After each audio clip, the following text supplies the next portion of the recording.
Well, look, it's once you define your seven, the what I love about that is then on a monthly basis, what you're doing is you're asking yourself, up to three, what are my three big priorities this month?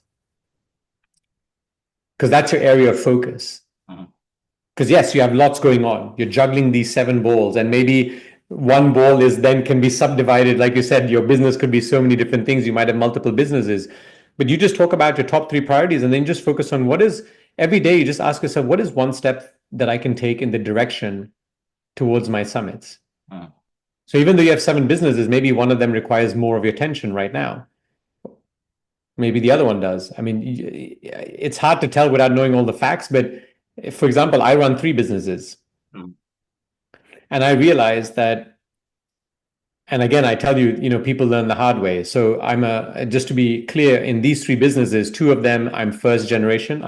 I started them, one of them with a co-founder, one myself.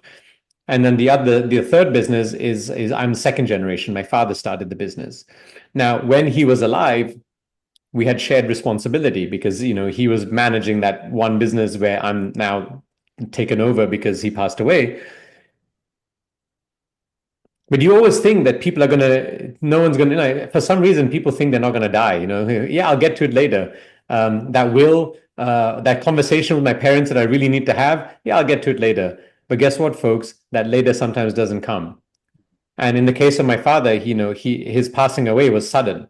So all of us, now I've got all this responsibility because we don't have any other folks who are involved in these businesses.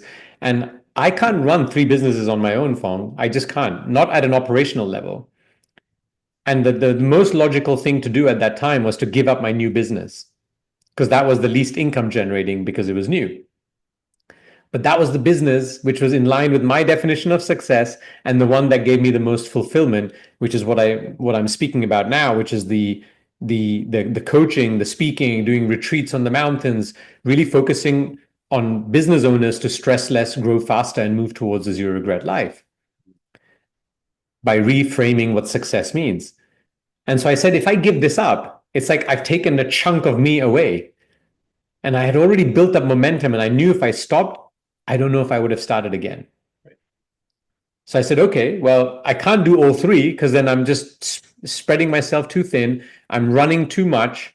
I'm going to ignore my health. I'm going to ignore family. I'm going to burn out. I'm just digging in myself an early grave. And so I started to ask myself, what are decisions that only I can make or that I wish to make because I really enjoy making them? And everything else needs to be delegated, or I need to bring in more people, basically empower others. Right. And so it took me a little bit of time, but I got to the stage where now in two of those businesses out of the three, I'm no longer involved at an operational level. But again, this was reactive. It's because of a life situation that happened that almost forced me to make such a decision. But while my dad was alive, I never thought about it. And that's what I'm trying to say. Many people often do things as it's reactive. My health goes sideways. Oh my God, I got to do something about it. I've lost a family member. Oh my God, now I got to do this. But why not be proactive?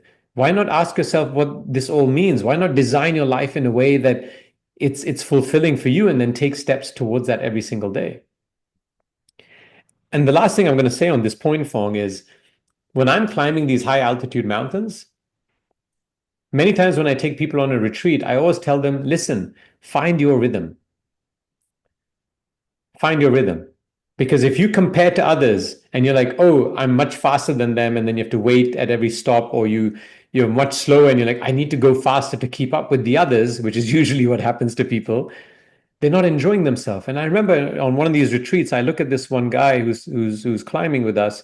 I say, well, you don't look like you're having so much fun. And he goes, no, I feel I'm keeping the group up by being slower than them. I said, listen, we have enough guides. We have enough people. Don't worry. Just find your rhythm, find your pace. At the next break, he's got this huge smile on his face. I said, tell me what's going on. He goes, when I slowed down just a little bit and I found my rhythm, I'm now enjoying all my surroundings. I'm taking in all this nature. I'm enjoying the conversations in my head because I'm not thinking about letting others down and keeping up with them.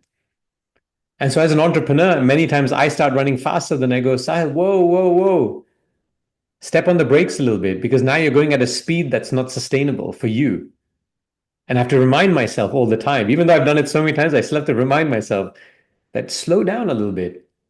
And just by giving yourself that little extra room, you can go from, oh my God, this is too much, I can't handle it, to, hey, I'm enjoying this journey. A metaphor for success. How is success like diapers?